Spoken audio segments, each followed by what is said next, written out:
bahkan rumahnya dibakar begitu, membakar kotak suara begitu. Kalau di sini, Iya. itu kotak suara yang dibakar. Kalau di sini ya, Kalau di sana, rumah yang rumah yang dibakar. dibakar. 40 rumah itu bukan itu ya sih. Isu yang terjadi di seluruh Indonesia tentang pilkada sangat-sangat menghebohkan, menggemparkan. Iya. Karena kita tahu ada beberapa berita yang saya bacakan di sini. Nih kita bacakan ya. Daftar kericuhan pilkada 2024. Iya.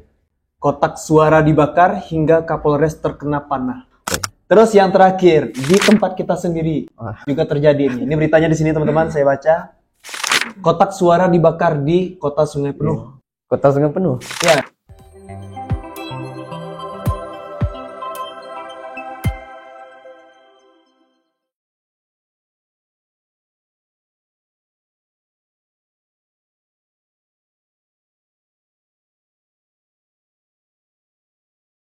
Halo semuanya, kembali lagi dengan saya Givari Halikotama selaku host di Biar Faham Podcast. Kali ini program Biar Faham Podcast yang ditunggu-tunggu oleh teman-teman bagi mahasiswa ya. Bagi mahasiswa, saya mengundang orang penting di Universitas Andalas.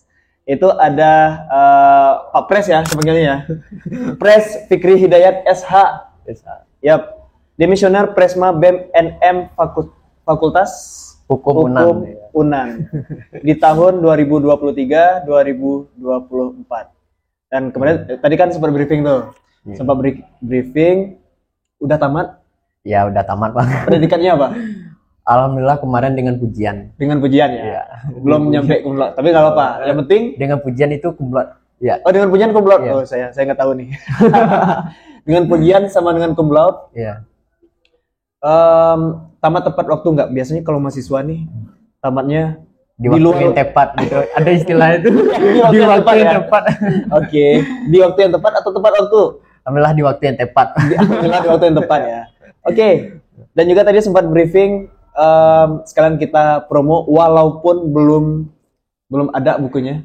Iya. Belum ada. Belum terbit. Ya. Tapi coming soon ya. Coming soon. Iya, iya. Bang Iki ini, Bang Fikri. Ya, Iki boleh, Fikri boleh panggilannya. Oke, Bang Iki ya. Bang Iki ini membuat buku yang dari judulnya kita udah sangar nih melihatnya. Coba mungkin di-spill ke teman-teman nama bukunya apa, terus terinspirasinya dari mana? Oke, Bang. Terima kasih, Bang, atas kesempatannya. Buku sebenarnya ini masih rencana baru, masih belum belum ada proyeksi kapan mau diselesaikannya. Ya tentu di sini kita berusaha untuk bisa barangkali buku ini dapat setidaknya membangun kepribadian dan kesadaran lah bagi intelektual muda.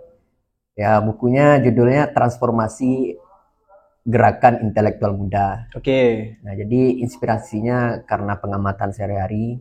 Kemudian selama menjalankan studi, kalau kita kan kuliah itu selain kita masuk kuliah nuntut ilmu, tapi kan di situ juga ada proses membentuk pola pikir, mencari jati diri juga gitu, menentukan identitas bagaimana, kemudian tentu juga ada rencana yang seperti apa yang akan dituju begitu.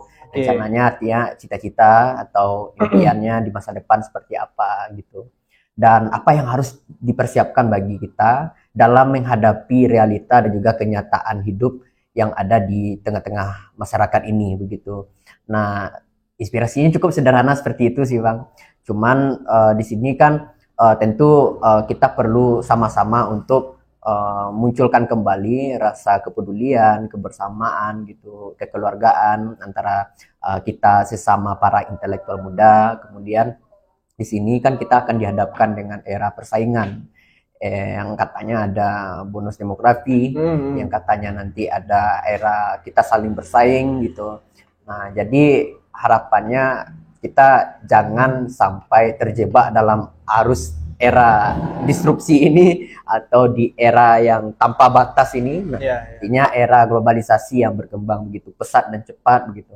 Dan ya tentunya itulah harapannya nanti supaya kita tidak hidup dalam serba individualistik begitu, tapi muncul semangat gotong royong bersama. Kan itu pesan yang disampaikan oleh para pendiri bangsa kita, itu Presiden pertama Insinyur Soekarno. Dia menyampaikan negara kita ini bisa maju karena adanya semangat gotong royong, rasa kebersamaan, senasib dan sepenanggungan. Dan itu basis materialisme yang terbangun di tengah-tengah kehidupan kita sebelum-sebelumnya begitu. Nah, tentu cita-cita ini itu yang harus diwarisi, apinya bukan abunya begitu.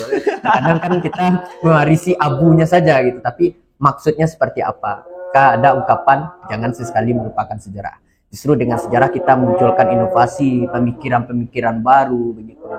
Nah, jadi seperti itu. Mudah-mudahan ini dapat terrealisasikan ke depan gitu. Tadi sempat terspill ya begitu ya Bang ya, terkait dengan ini. Ya tentu ini karena adanya keresahan yang diamati, kemudian muncullah rasa kepedulian, setidaknya ada kontribusi lah begitu. Tapi kapan selesainya juga belum tahu begitu, kapan mau selesai. Yang penting sambil berjalan kita mengalir saja begitu, mengalir. Dan sembari itu tentu kita juga mencoba untuk lebih mengamati lagi, mencari inspirasi begitu, mencari pemikiran-pemikiran baru gitu, sehingga itu bisa dituangkan dalam bentuk tulisan yang akan disuarakan nantinya. Oke, sejauh ini progresnya gimana? Udah berapa persen nih?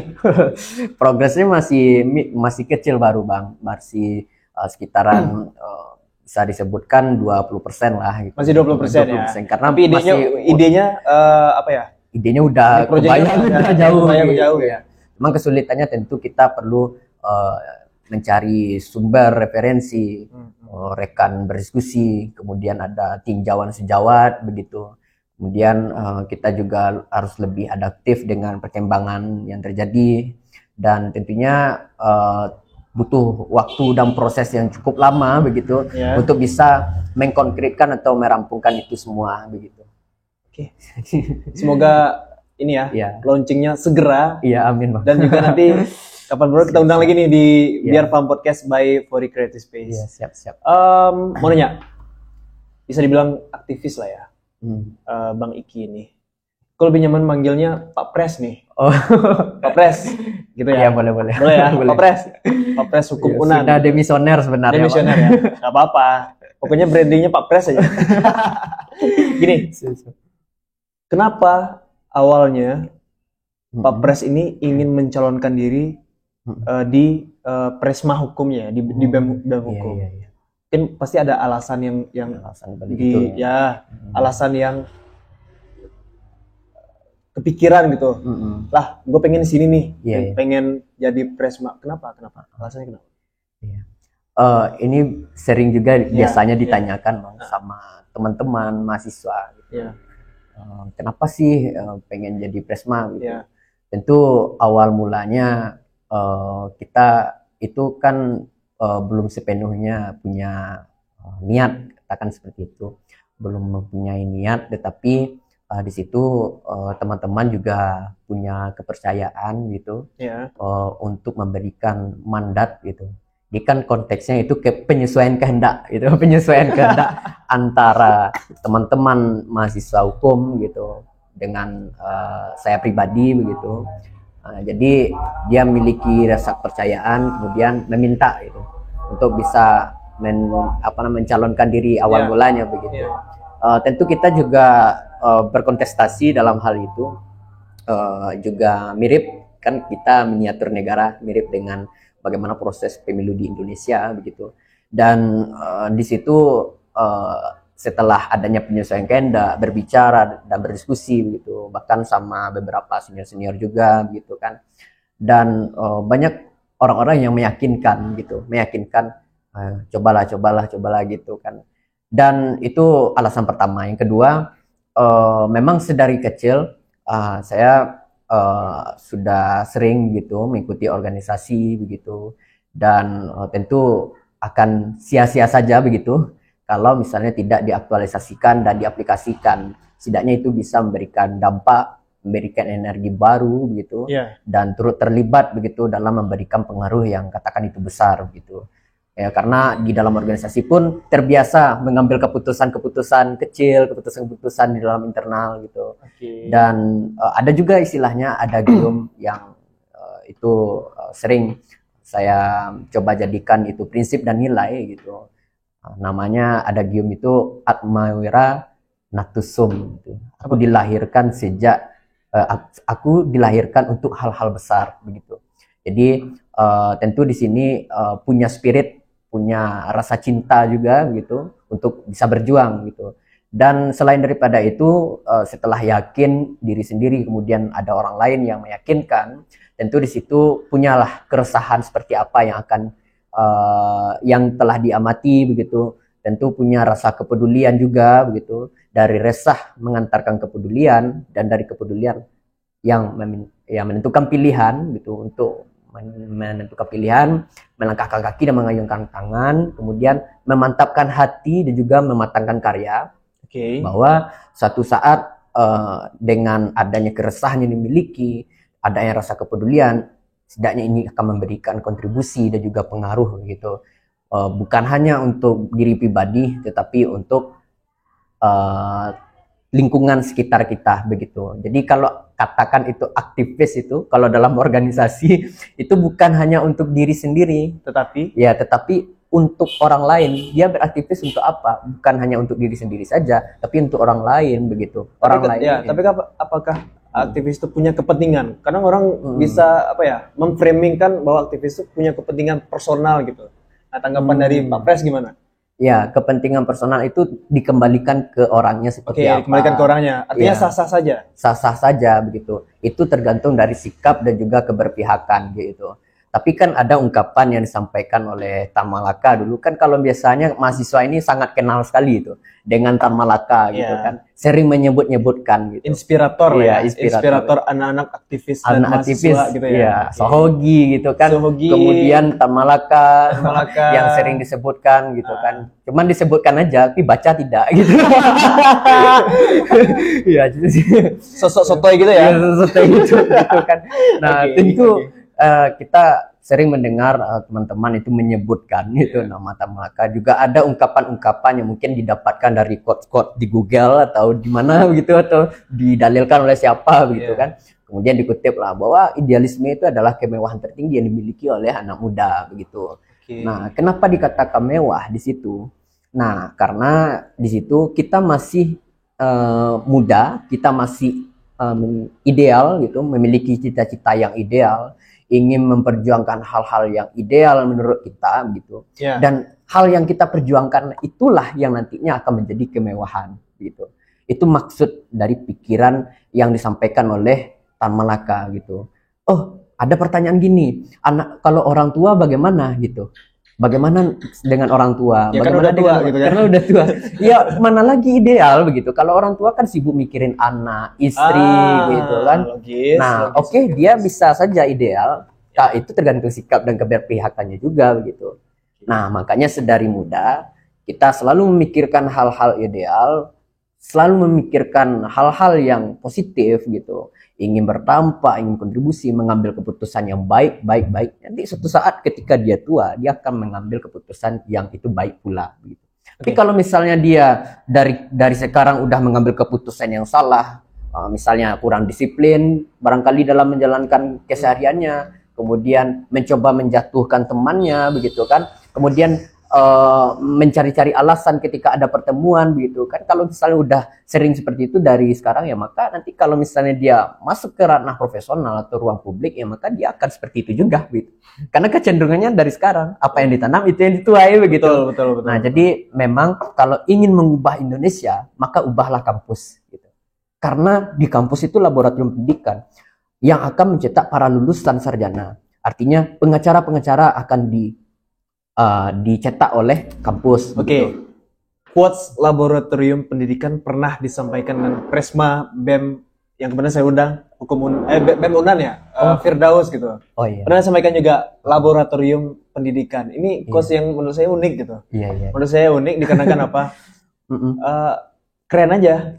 Namanya laboratorium pendidikan. Tapi kebanyakan anak-anak BEM memframingkan itu hal-hal yang bagus, Mm-mm. namun ada kepentingan dari Iya. si kampusnya itu. Kampusnya itu. Ya. Dikarenakan apa? Dikarenakan Mm-mm. balik lagi kemarin sempat dibuka tuh Iya. spill sedikit Iya. progres 20% Oh, bukunya Pak Pres gitu. iya iya iya. Bahwasanya Mm-mm. di kampus itu sudah tidak idealis lagi. Nah, Iya. gimana tanggapannya? Iya. Oh betul. Kemarin sempat di spill gitu. Ya, sempat di spill. Ya emang ada salah satu bab yang di situ dirancang gitu. Judul bab itu ide universitas itu hanyut di telan bumi. Artinya ide universitas itu udah mati. Gitu. Kenapa saya mengatakan mati? Karena seharusnya universitas atau perguruan tinggi itu dia bisa menghasilkan pembaruan ide, memunculkan ide-ide baru begitu. Dan bukan hanya menjalankan sistem yang sudah ada. Oke. Atau dengan kondisi yang sekarang ini kita melihat sistem pendidikan yang bagaimana begitu, yang banyak teman-teman mahasiswa itu selalu menyuarakan bahwa pendidikan kita dikomersialisasi, ada privatisasi di dalam sistem pendidikan begitu. Kita terjebak dalam arus neoliberalisasi, sistem kapitalisme begitu. Nah, dulu kan itu yang diperjuangkan oleh para pendiri bangsa. Kita ya artinya kita berjuang untuk menentang arus imperialisme, kolonialisme gitu, Ya, kan benar. kapitalisme Ya. begitu. Karena itu tidak baik bagi kita yang terjebak dalam, maksudnya itu dijajah oleh sistem gitu, dan stelsel kalau dulu disebutkan. Dan di situ ungkapan-ungkapan yang disampaikan itu memang faktanya saya bisa mengatakan itu benar gitu. Diprivatisasi gitu, dikomersialisasi begitu. Kemudian kampus diberikan otonomi khusus gitu kan untuk mengelola keuangan dan birokrasi gitu. Apakah keuangan saja ataukah birokrasinya sekalian? Kita juga gak jelas di sini. Atau Maka perlu transparansi ya, di sini kan gitu. Masalah keuangan misalnya gitu. Dia bisa mencari dana itu dengan mitra kerjasama dengan beberapa lembaga penyalur dana begitu. Bisa ada juga teman-teman kita dari ITB itu kampusnya terjerat pinjaman online gitu kan. Oh iya, bahkan ada juga spill sini ya. Iya. Beritanya ya.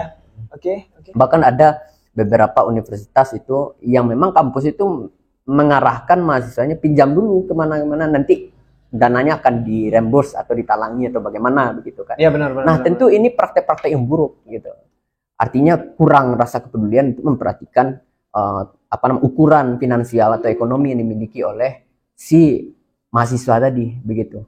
Dan dia juga kampus juga apakah memang benar-benar memberikan memang benar-benar itu meninjau begitu. Bagaimana kondisi keluarganya begitu. Bagaimana nanti dari misalnya keluarga, oke, sekarang dia mampu memiliki usaha orang tuanya begitu. Kalau yang nggak mampu? Iya, kalau misalnya dia mampu begitu kan di satu hari gitu. Namun seketika seiring berjalannya waktu begitu, kemudian ada bencana tanah longsor lah atau banjir apa semacam, kan kondisi geografis juga mempengaruhi tingkat perekonomian. Nah, di situ kan bisa terjadi masalah kerugian dari usahanya, kemudian ini berdampak juga ke kuliahnya gitu. Bagi yang tidak mampu itu juga gitu kan, program banyak itu program beasiswa yang akan ditawarkan, ada istilahnya KIP lah apa semacam, tapi tidak tepat sasaran gitu. Nah ini sebenarnya hal-hal yang bikin kita itu resah gitu. Hari-hari, setiap hari kita menyuarakan isu pendidikan, isu UKT, uang kuliah tunggal begitu, biaya kuliah yang mahal apa semacamnya gitu.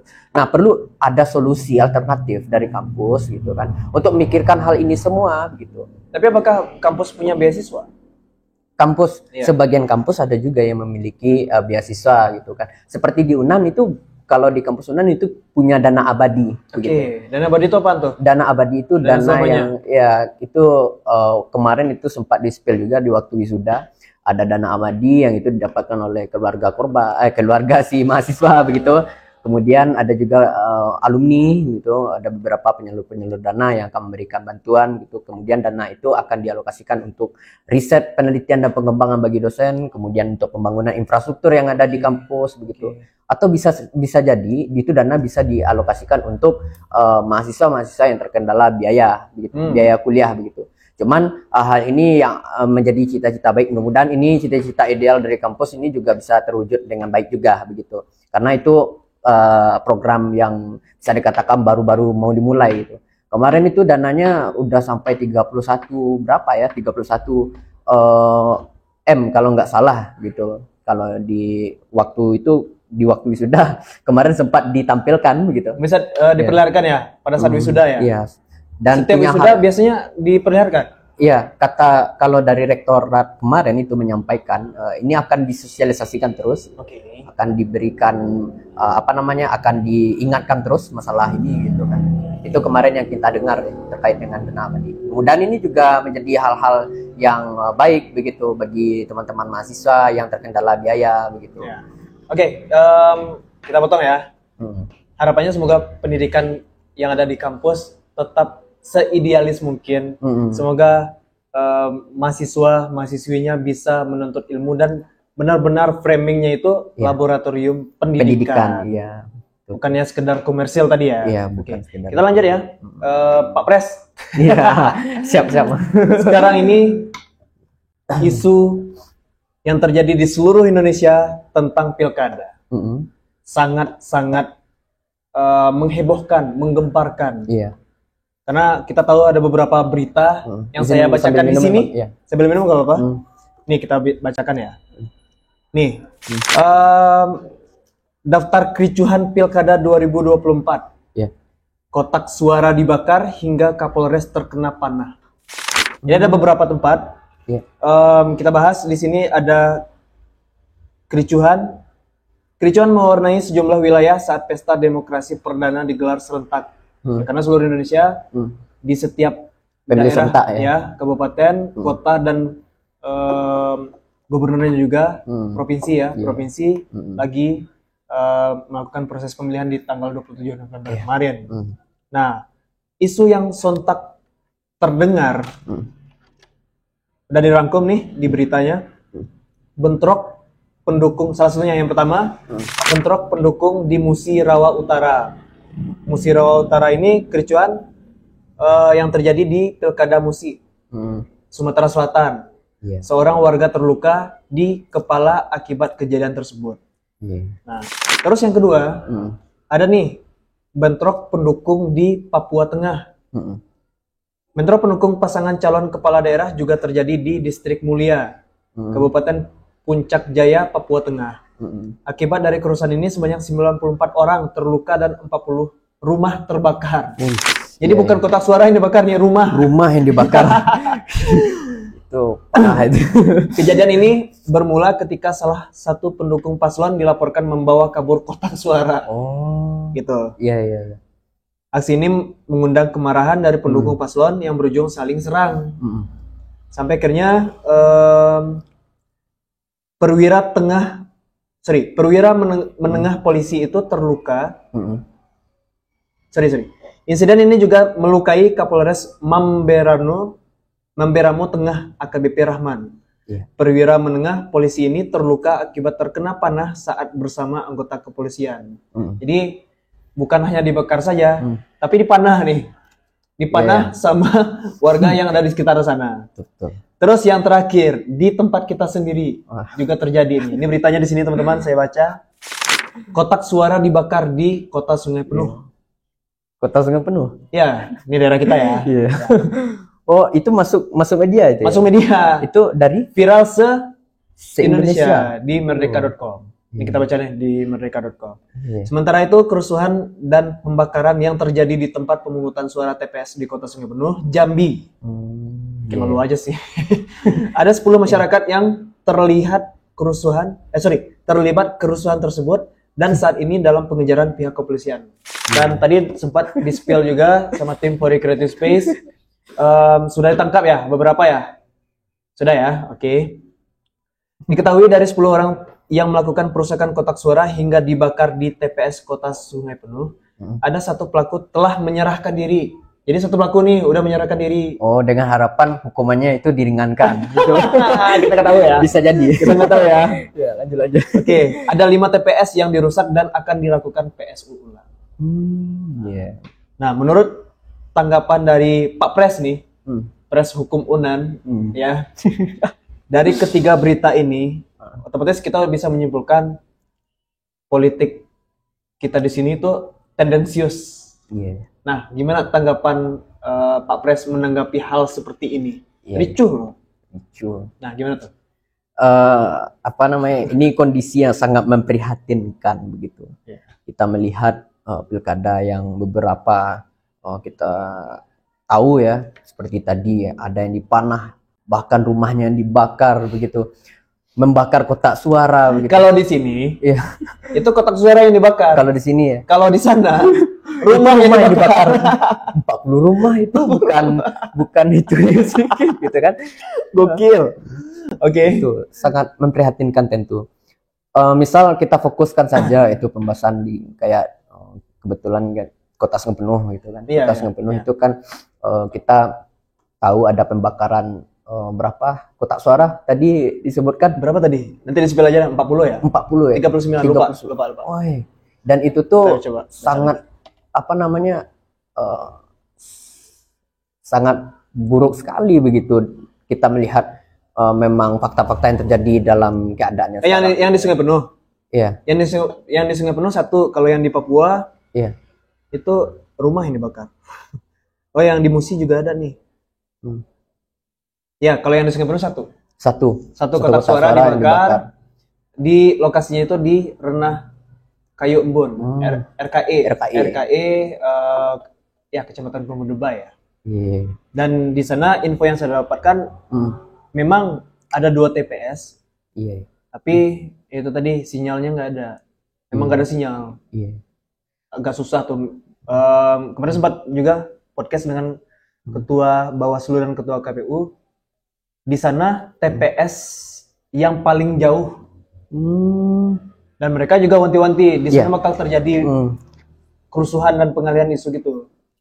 Di podcast sudah disampaikan tuh. Berarti ada siasat lain, ada siasat lain. Muslihat yang dilakukan. Itu yang ditakutin dan ternyata kejadian. Iya. Sebenarnya ini kondisi yang memprihatinkan tentu, sangat buruk sekali dalam keadaan pemilu yang seperti itu. Pilkada pemilihan kepala daerah. Pemilihan presiden pun tidak seperti itu gitu.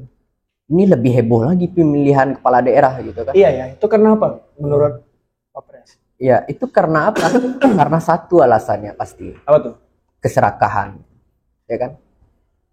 Cuman 2 pilihan, kesejahteraan dan keserakahan. Begitu kan? Kalau kesejahteraan yang ingin utamakan, yaudah. Kita nanti berkontestasi memang ya nggak mungkin ada istilahnya pemilu itu damai, itu pasti ada tarung-tarungan di situ. Karena dalam persidangan pun ada putusan menang kalah itu. Dalam pilkada pun seperti itu, ada menang dan kalah. Jadi karena ada istilah menang kalah ini gitu. Nah, itu yang membuat membuat tensinya tinggi. Iya, tensinya tinggi gitu. Tendensiusnya tinggi gitu kan. Karena masih ada istilah menang kalah gitu. Oke, berarti slogan pemilu damai, pilkada damai itu menurut tanggapan Pak Pres gimana? Itu sebenarnya hal yang saya bilang itu hal yang utopis sih sebenarnya. Karena nggak mungkin ada pemilu damai gitu. Ya kan? Nggak mungkin kita pemilu damai. Karena apa?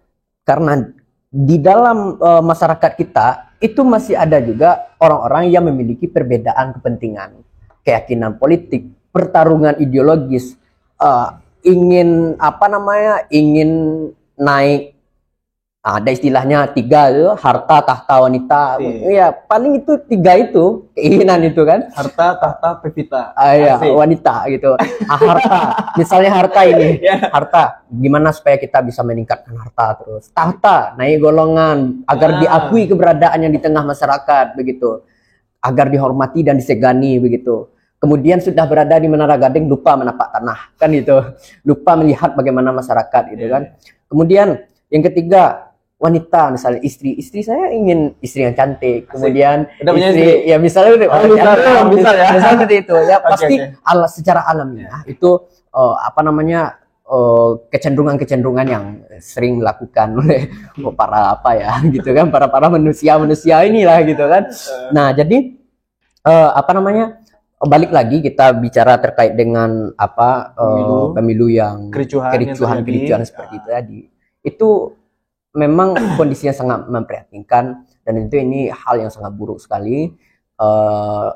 Kita menilai bahwa demokrasi kita itu masih belum baik-baik saja gitu. Artinya demokrasi kita masih dikatakan masih belum masih belum sehat gitu. Karena kita disibukkan dengan perbedaan kepentingan, keinginan untuk apa namanya meningkatkan taraf kehidupan misalnya. Kemudian di situ juga di dalam keadaan yang demokrasi yang katakan itu sedang berjalan ini, kita juga bisa menilai bahwa hal ini perlu langkah bersama gitu untuk memang benar-benar cerdas, kemudian bijak menyikapinya begitu. Terutama kita di masyarakat itu menghadapi kondisi ini, dan di situ juga kita perlu lebih apa namanya lebih bisa belajar menerima lah gitu, menerima dan legowo begitu. Terkadang kan orang itu hidup hanya mau memberi begitu kan, tapi tidak mampu menerima, tidak mampu legowo. Akhirnya apa? Misal seperti tadi ditangkap, kabarnya tadi kan ditangkap nih udah sama Kapolres Kerinci Pak Mujib. Itu tujuannya satu, keserakahan gitu. Dia melakukan tindakan seperti itu gitu, dia lupa diri karena keserakahan itu. Dia lupa diri, akhirnya apa? Karena lupa diri, dia menceburkan diri gitu. Kan gitu. Iya, logis sih. Ya, menceburkan diri. Nah, tentu di sini kalau misalnya dia tidak lupa diri gitu, dia tidak memikirkan yang namanya ini jagoan kita ini. Ini apa namanya orang-orang yang akan bisa menguntungkan nasib kita ini misalnya seperti itu. Ternyata jagoan gua kalah nih gitu kan. Iya. Itu kan tujuannya, kalau misalnya tujuannya memang murni kesejahteraan itu, bukan kesejahteraan diri dan keluarganya saja, tapi orang banyak begitu. Betul. Gitu kan. Kalau mau hebat, ya hebat bersama dong gitu. Kalau ingin maju bersama dong. Kita milih apa? Milih kepala apa namanya? Milih kepala daerah kan gitu. Kalau kepala daerah berarti fokusnya apa? Membangun daerah gitu. Betul. Bukan membangun diri sendiri, bukan membangun kepentingan kita, golongan atau kepentingan siapa, misalnya teman-teman kita atau keluarga kita begitu. Tapi daerah yang akan dibangun. Oke. Nah, jadi kan di situ konteksnya itu. Kalau misalnya dia cerdas, dia ingat diri, tahu batasnya seperti apa, pasti akan mematuhi segala bentuk prosedur yang diselenggarakan oleh penyelenggara begitu kan. Dia akan mematuhi aturan-aturan mainnya seperti apa begitu. Jadi tidak ada tindakan-tindakan seperti itu begitu. Nah, hal ini perlu perlu menjadi pelajaran dan juga pengalaman bagi kita semua gitu. Jangan sampai kita lupa diri gitu.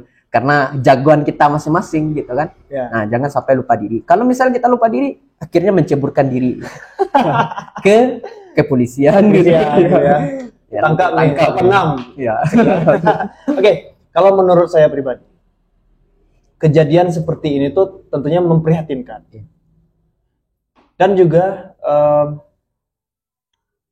karena saya lama di luar, saya lama di Bandung, saya beranggapan bahwasanya ketika melihat situasi politik di sana dibandingkan dengan situasi politik di sini, kita jauh tertinggal. Dalam segi hal apapun semuanya saya sampaikan di radio dulu sempat. Waktu saya diundang di radio saya sampaikan. Di YouTube saya pun juga saya sampaikan nih. Juga saya sampaikan bahwasanya kita dari daerah-daerah lain itu tertinggal. Kejadian seperti ini itu adalah display bahwasanya kita itu sangat-sangat tertinggal dibandingkan dengan daerah-daerah yang maju. Yang menurut kita maju ya.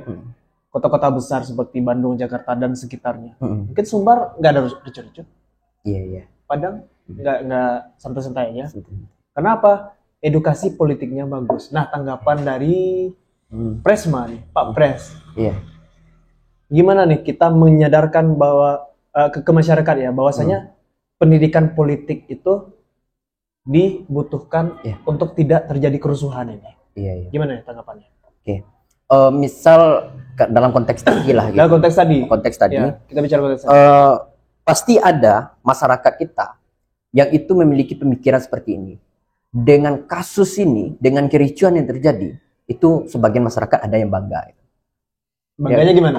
Ya bangga gitu kan. Ya karena daerah kita, oh ini disorot nih sama media. Kemudian daerah kita dapat catatan itu membakar kotak suara apa semacam. Kan sebagian masyarakat ada juga yang bangga itu. Bangga lagi? Iya bangga. Nggak, padahal kan kita tahu ini kan bangganya dalam konotasi jelek ya. Iya. Tapi kenapa masyarakat bangga gitu? Nah itu kan bagi orang-orang yang merasa bangga seperti ini, berarti orang-orang itu belum cerdas, belum teredukasi secara politik. Ya. Nah gitu. Oke. Itu kalau misalnya kita kaitkan itu. Yeah. Dan seharusnya di situ kita memang perlu sekali yang namanya edukasi politik gitu. Kita mendapatkan pendidikan politik. Kalau bisa itu pendidikan politik itu di mana-mana lah gitu, di mana-mana, karena kita tidak terlepas dari politik begitu. Keseharian kita jalankan keseharian kita itu dengan berpolitik pastinya begitu. Tidak ada orang yang akan tergerak hatinya gitu kalau tidak ada sesuatu yang penting. Okay. Tidak ada juga orang yang akan bergerak hatinya kalau tidak ada menganggap bahwa sesuatu itu bermanfaat baginya begitu. Itu udah alamiah sifat manusia begitu kan. Artinya politik itu terjadi dalam kehidupan sehari-hari. Kehidupan sehari-hari, keseharian masyarakat gitu ya. Dan di situ kalau misalnya kita tidak sadar dengan hal ini, maka kita akan terjebak dalam arus politik itu. Artinya kita ditelan oleh kepentingan-kepentingan orang banyak. Banyak orang pintar di Indonesia, banyak orang cerdas di Indonesia ini. Apakah kepintaran dan kecerdasan itu dimanfaatkan atau tidak? Tentu dimanfaatkan oleh para perusahaan gitu, oleh pengusaha-pengusaha misalnya kan, atau oleh dipekerjakan begitu. Orang yang memperkerjakan itu dia berpolitik begitu. Oke. Itu kan. Berarti orang pintar, orang cerdas itu akan dipekerjakan oleh orang-orang yang memiliki memiliki siasat politik tadi. Jadi kita harus gimana nih? Nah, jadi kan jangan pintar-pintar amat gitu. Iya, jadi kalau misalnya kita nggak boleh bermental alergi atau ngeri gitu. Kita nggak boleh ngeri terhadap politik. Kita nggak boleh alergi juga terhadap politik. Gitu. Dan di situ kalau misalnya kita alergi dan ngeri itu, maka maka akan kacau ini negara kita ini bisa kacau gitu. Karena tidak ada lagi orang yang peduli, begitu kan? Yeah. Karena semuanya kepentingan yang dilakukan adalah kepentingan politik yang dijalankan politik yang tidak sehat. Gitu. Okay. Justru perlu kita menyehatkan ini semua. Nah, cara menyehatkannya gimana? Iya. Kalau cara menyehatkan ini, tentu yang pertama kita harus membangun yang namanya kepribadian, gitu. Kepribadian, kemudian muncul kepribadian itu dalam keseharian kita, muncullah kesadaran. Gitu. Dari kesadaran tadi, kita bisa menghadapinya dengan menentukan secara rasional. Okay. Kalau menurut sejarah filsafat Hegel itu menjelaskan bahwa akal manusia itu menuju puncak rasionalitas. Artinya kita bisa menentukan secara rasional mana yang baik, mana yang tidak baik, mana yang patut, mana yang tidak patut. Gitu. Kita bisa menentukan itu secara rasional. Kita bisa melihat bahwa ini sesuatu yang buruk, ini sesuatu yang baik, begitu. Oke, dasarnya dari situ dulu ya. Iya, artinya ada kepribadian, gitu juga ada kesadaran. Artinya dasarnya itu mulai dari melihat dulu deh mana yang baik, mana yang buruk itu dulu. Oke, setelah itu apa langkah selanjutnya? Menurut Pak Pres. Ya, setelah itu tentu kita bisa terlibat dalam arah pengambilan keputusan juga gitu. Karena hari-hari kita menjalankan penuh dengan pilihan, mengambil keputusan gitu. Yeah. Misalnya kita menentukan langkah kita sini, keputusannya seperti ini, kita menentukan langkah. Nah, baik buruknya kan di kepribadian itu tadi dan kesadaran itu tadi. Nah, jadi di situ kita harus kalau misalnya kita melihat kalau misalnya kita politik itu kita pandang itu tidak baik gitu, atau kita takut berpolitik, maka kita akan buta politik kan pasti. Dan kalau bisa kita melihat bahwa politik itu sebenarnya baik gitu, tapi tujuannya adalah tujuan yang baik juga gitu. Jadi ada ungkapan kalau menurut pandangan Mike Spelly gitu kan, ada Art of State bukunya dan lain sebagainya gitu kan. Itu kan pandangan-pandangan yang dikemukakan oleh Mas Spelly itu yang dipakai oleh orang-orang yang ada di dunia ini gitu, ya rakyat-rakyat ini semua gitu. Dia memakai pandangan itu bahwa art, teknik atau seni itu segala cara yang dilakukan untuk mempengaruhi orang lain untuk mendapatkan keinginan. Segala cara, berarti halal dan haram itu dihantam gitu. Segala cara yang dilakukan untuk mempengaruhi orang lain untuk mendapatkan keinginan gitu. Nah, jadi itu perlu bijak juga gitu. Kita perlu bijak juga menentukan. Mungkin ada pembaruan lainnya atau ide-ide lainnya, misalnya kayak pandangan Firoli dari Son of State misalnya gitu kan. Dia juga tahu bagaimana filosofi politik itu, bagaimana pengaruh politik dan ekonomi itu yang harus dipisahkan kamarnya begitu. Dan perlu kita masuk ke dalam lantaran makna literal dan juga tahapan ontologis, artinya pengetahuan dasar begitu, seperti bahwa sebenarnya politik itu memang itu dinamis gitu. Kita kan sepakat politik itu dinamis begitu kan. Tetapi politik yang baik itu juga gitu kan adalah politik yang memang benar-benar mengakomodir kepentingan dari masyarakat itu sendiri. Artinya ada penyesuaian kehendak dalam konteks itu. Jadi ketika adanya kepentingan yang diakomodir, artinya menyerap dan menyalurkan aspirasi itu, misalnya adalah kumpulannya itu di partai politik begitu kan. Dia orang-orang partai politik ini akan mengambil keputusan yang baik juga. Kemudian akan memberikan pengusungan nama itu kan, calon-calon legislatif, bahkan presiden sekalipun itu di rumput eksekutif. Misal kayak pilkada kita itu, dia akan memberikan calon-calon yang baik-baik pula gitu kan, orang-orang yang baik juga begitu kan. Artinya orang-orang yang akan dipersiapkan memang menerima aspirasi dari rakyat itu sendiri, masyarakat itu sendiri gitu. Tapi tidak, kalau kondisi sekarang ini kan kita melihat tidak gitu. Kenapa saya mengatakan tidak? Ya karena itu kita ini masyarakat hanya sebagai penonton. Ya kan? Sebagai penonton, artinya orang-orang yang akan diusungkan oleh partai politik itu adalah orang-orang yang dipersiapkan di internal partai politik itu sendiri begitu. Kita nggak tahu bagaimana mekanisme di dalamnya bekerja gitu. Kita nggak mendapatkan transparansi itu, ya kan? Akhirnya kita diminta suara kita datang ke rumah itu, ketuk pintu, tak cek. Pendataan KTP, masuk lembaga survei ke dalam rumah itu, mendata gitu kan. Mau milih siapa, memilih siapa, misalnya seperti itu. Nah, kita hanya diminta suara. Kemudian kita memilih orang-orang yang sudah disiapkan oleh orang-orang partai politik tadi gitu. Artinya kita hanya sebagai penonton, euforianya tetap orang-orang itu juga begitu. Tentu kalau misalnya kita berpikir secara dalam paradigma kritis ya, artinya ada kebebasan kita memaknai itu semua begitu. Bahwa semua politik itu ada makna di balik realita gitu. Ada maksud terselubung dalam hal itu gitu. Oh, ada sebagian orang yang mengatakan bahwa golput itu tidak baik gitu. Politik golput itu tidak baik karena merusak bangsa gitu kan. Karena apa semacam. Justru orang-orang yang memilih untuk tidak memilih itu, orang yang golput itu adalah orang yang cerdas. Karena dia apa? Karena dia tahu bahwa pemimpin-pemimpinnya seperti apa gitu. Dia tahu pemimpinnya seperti apa yang artinya dia nggak tahu ini pemimpin kok siapa ya gitu kan. Oh, berarti udah disiapkan oleh orang partai ya. Akhirnya kita sudah disuruh milih.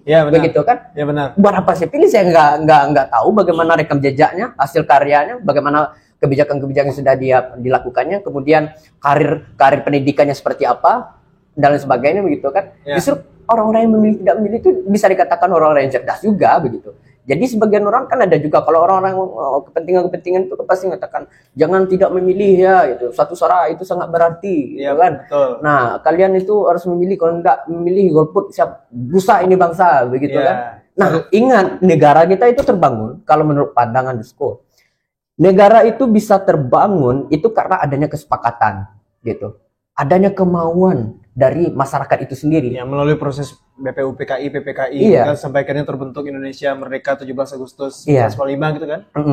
Ada kemauan dari masyarakat untuk merdeka selama 3,5 abad dijajah gitu kan. Jadi pemimpin itu harus bagaimana? Harus mampu menyesuaikan kehendak dengan masyarakat dan rakyat gitu. Dia harus terjun langsung, melihat bagaimana apa semacam maksudnya itu kayak bagaimana ketika para petani bekerja, dia melihat petani itu bekerja bagaimana. Iya. Dia melihat nelayan bekerja, dia melihat nelayan juga bagaimana begitu kan. Dia tahu betul gitu terkait dengan itu. Nah, kebanyakan pemimpin-pemimpin kita yang naikkan tuh calon-calon yang naikkan itu kan latar belakang pengusaha semua gitu. Iya. Ketika dia menempuh pendidikan sampai profesor, doktor gitu kan, itu keluarganya berprivilege semua gitu kan. Punya privilege. Punya privilege semua Oke. gitu kan. Nah, syukur-syukurlah kalau misalnya tidak, dia tahu betul basis kerakyatan itu bagaimana, sosial kemasyarakatan itu bagaimana begitu. Iya. Tapi bagaimana bagi orang-orang yang seperti itu gitu kan. Nah, ini mestinya harus kita tahu, dan itu bisa kita tahu karena adanya pendidikan politik. Nah, jadi pendidikan politik itu bukan hanya kita melihat bagaimana cara kerja pemerintah saja gitu, atau pemerintahan saja yang berpolitik kayak gitu kan. Tapi keseharian kita juga berpolitik begitu. Kita menggantungkan nasib, kemudian melacurkan diri juga kepada pemerintah gitu. Oke. Nah, ini banyak ini para intelektual muda itu. Oke, Para oke, mahasiswa ketika dia aktif organisasi, ketika aktif di organisasi dengan harapan menggantungkan nasib dengan istilah orang dalam gitu, melacurkan diri itu kepada para pemangku kebijakan begitu kan. Tapi kayaknya seru deh kalau misalkan di sini ya. Gokil juga tuh. Atau bisa masuk ke program For Creative Space ya. Kita bikin seminar pendidikan politik. Pendidikan politik. Iya, Ya, atau bagus. konten tentang pendidikan politik yang dimana kita mengundang pakar-pakar masuk ke channel ini. Iya. Kita edukasikan, kita cokokin ilmu-ilmu politik agar tidak terjadi kerusuhan. Iya. Agar politiknya itu apa ya? Ya udah punya ilmu bagi setiap masyarakat, akhirnya nggak kagok lagi. Iya. So, ini kan yang kita lihat dengan terjadinya kerusuhan ini kan memang bisa dinilai sendiri lah ya. Iya. Bahkan udah masuk berita nasional loh. Iya. Kita sangat-sangat jauh tertinggal. Iya. Dan juga ya buruk lah, bisa dikonotasikan buruk. Iya, itu karena ada yang rasa tidak percaya satu sama lain, kemudian ada kepentingan masing-masing. Iya. Dan juga gini, kita tahu nih di data pemilih ya. Iya. Di data pemilih yang saya baca nih melalui lanjut. melalui data ini, untuk generasi milenial tuh ada 66,82 juta se-Indonesia ya. Ya. Terus juga ada generasi X 57,49 juta, Iya. generasi Z 46,8 juta, baby boomers 28,13 juta, dan yang terakhir pre-boomer Iya. 3,57 juta. Iya. Nah, artinya di sini rata-rata yang mendominasi hak suara di wilayah Indonesia itu gen milenial dan gen X.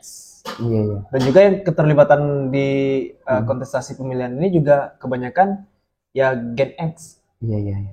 Ya Gen Z juga. Gen Z juga ada. Gen milenial, X dan Z, baby boomer udah nggak ada lagi ya. Nah, tanggapan dari Pak Pres. Kita tahu nih, data pemilih ini rata-rata anak-anak muda. Iya. Kita kategorikan lah anak-anak muda. Ya kan? Kenapa tetap terjadi kerusuhan seperti ini? Di Papua, di Musi, tadi Sumatera Selatan, dan terakhir di kota kita sendiri di Sungai Penuh. Apa nih penyebabnya? Karena edukasi tadi kah? Iya. Atau memang seharusnya anak-anak muda ini melek terhadap literasi, iya nggak sih? Iya. Nah, apa yang kurang? Kalau kita melihat dari rujukan data yang disampaikan tadi, memang anak muda itu sangat mendominasi sekali gitu dalam pemilihan. Iya. Dan dalam pemilihan ini tentu perlu kita sama-sama memiliki wawasan yang luas dan pengetahuan yang luas juga, artinya pendidikan politik tadi itu. Dan pendidikan politik kita itu masih belum dikatakan merata begitu. Misal kayak berapa banyak itu, misalnya gitu kan, berapa banyak kita melihat catatan-catatan jurnal, opini gitu kan yang dituliskan gitu. Tapi berapa persen orang yang membacanya gitu. Nah, perlu metode apa lagi gitu untuk menyadari, untuk memberikan penyadaran pada kelas-kelas seperti ini. Gitu. Oke, berarti kesadaran masyarakat untuk membaca aja yang dasar ya? Iya. Untuk mengetahui informasi yang beredar aja misalnya kayak gitu. Iya, itu pun susah. Iya. Generasi mager ya yang kata orang-orang. Jadi sebenarnya politik itu bekerja dipengaruhi juga oleh komunikasi politik. Artinya informasi yang disampaikan, informasi yang beredar begitu, itu disampaikan tanpa batas, tanpa waktu, tanpa ruang gitu. Artinya kita bisa seketika itu bisa tahu informasi apa yang terjadi di daerah sana, daerah Jakarta misalnya, karena kita berada di sini, atau bahkan belah dunia gitu. Kita tahu negara-negara apa saja yang terjadi gitu. Contohnya aja Donald Trump terpilih kemarin, kita bisa tahu gitu. Iya, Donald Trump itu ditembakkan. Iya, ditembak telinga. Ini Kapolres di Papua. Iya. Dipanah. Nah, itu bukti bahwa ketegangan proses pemilihan tadi, tensinya tadi. Artinya tidak ada pemilu damai. Iya, tidak ada pemilu damai. Mustahil ada pemilu damai gitu kan. Karena ada kalah dan menang tadi. Iya, karena masih ada kalah dan menang tadi gitu. Oke, terakhir. Kita tutup ya. Kita akhiri perbincangan kita, beberapa pertanyaan lagi. Nah, ini udah mencakup semuanya. Minta tanggapan Pak Pres nih. Iya. Terhadap anak-anak muda yang ingin terjun di dunia politik, dan juga kita arahkan ke masyarakat, yuk kalau bisa intelek lah dalam melakukan sesuatu. Baik itu politik, baik itu karya atau apapun itu. Karena tidak hanya sekedar politik aja, tapi bahkan anak muda ada yang membuat startup, ada yang membuat karya, seperti saya membuat channel YouTube ini untuk mengedukasikan masyarakat, dan sekarang pun saya terpilih sebagai pemuda pelopor di wilayah Kota Sungai Penuh. Kebanggaannya di sana. Tapi kalau yang tadi saya nggak bangga, karena itu 3 berita masuk di nasional loh, jelek lagi, iya kan? Nah, gimana nih tanggapannya untuk orang-orang yang ingin berpolitik dulu deh, anak-anak muda, karena nih di data pemilih pun juga banyak nih, 66,82 generasi milenial. Nah, coba sampaikan ke teman-teman. Oke. Anak muda itu memang sangat berpengaruh dalam perjalanan politik gitu. Seperti data tadi jika kita rujuk, dan tentu banyak pemilih pemula juga di situ. Pemilih pemula ini perlu cerdas juga gitu. Artinya pendidikan politik tadi membangun kepribadian, kesadaran, dan juga bisa menentukannya secara rasional gitu. Dan kalau misalnya kita pernah mendengar itu anak muda itu seharusnya mendapatkan jalan untuk bisa masuk ke partai politik, kemudian berpolitik misalnya seperti itu sebenarnya ungkapan-ungkapan yang katakan itu orang-orang yang pemikirannya itu adalah pragmatis ya, primordial dan sebagainya begitu. Nah, dan itu memang sikap dan keberpihakan kalau misalnya kita mau masuk ke dalam karena memang di situ juga kita akan bisa mengambil keputusan-keputusan yang melewati struktur formal, artinya memang didengar lah gitu peran anak muda, dan itu gaya politik baru era saat ini gitu, artinya melibatkan anak muda. Tapi kalau misalnya kita katakan itu bagus, Enggak juga. Belum tentu ya. Belum tentu juga. Kenapa kita mengatakan itu masih belum bagus dan baik gitu? Karena anak muda itu ya masih berjuang untuk dirinya sendiri. Ya gitu, memperjuangkan dirinya sendiri, nasib keluarganya seperti apa begitu. Karl Marx itu kan pernah mengatakan bahwa kalau ingin berjuang, Anda harus memiliki alat produksi. Harus selesai masalah pribadi dulu gitu. Harus selesai masalah pribadi kita, keluarga kita, golongan kita. Baru bisa kita terlibat dalam pengambilan keputusan. Jika baru tidak, mikirin orang lain gitu kan? Iya, baru mikirin orang lain. Jika tidak, maka keserakahan yang terjadi itu. Dia ingin mendapatkan tahta untuk mendapatkan harta gitu. Ingin mendapatkan uang gitu untuk melengkapi kebutuhannya gitu kan. Kesejahteraan anak keluarga golongannya gitu. Nah, jadi itu yang terjadi kalau misalnya dia tidak memiliki alat produksi. Nah, sehingga kalau misalnya ingin mengambil keputusan adalah orang-orang yang sudah selesai dengan masalah pribadinya dulu gitu. Maka di situ bisa dikatakan perlu matang dan mapan gitu. Jadi kalau misalnya mau masuk partai politik, ya nggak apa-apa begitu kan. Masuk tapi untuk memberikan energi, mungkin energi atau memberikan ide-ide segarnya gitu kan. Karena masih memiliki ketahanan logis gitu. dan masih ada terobosan-terobosan ide inovasi baru begitu yang muncul di pemikirannya begitu. Untuk menambah energi, untuk menambah semangat dan spirit itu perlu begitu. Artinya kita tidak, kalau misalnya kita anak muda akan mengubah nasib bangsa itu kan, itu mustahil dan itu ungkapannya utopis, tidak mungkin gitu. Ya nggak mungkin lah anak muda bisa mengubah bangsa gitu. Tapi apa yang lebih tepat misalnya, anak muda itu turut terlibat dalam arah mengubah bangsa, turut terlibat dalam arah pembangunan bangsa. Artinya keikutsertaannya gitu. Bukan dianya yang akan mengubah bangsa gitu. Kalau misalnya dianya yang mengubah bangsa, superhero katanya. Makanya banyak kita melihat itu para aktivis-aktivis itu kita melihat setelah dia melakukan aksi bikin quotes gitu kan, memperjuangkan nasib, mengubah ini, mengubah itu gitu kan. Sudah seolah-olah ini sudah merasa menjadi superhero gitu, pahlawan kesiangan bagi rakyat begitu kan. Ya bukan seperti itu gitu. Seharusnya kita butuh super team. Ya super team, bukan Superman ya. Bukan superhero ya. Bukan superhero. Okay. Nah gitu.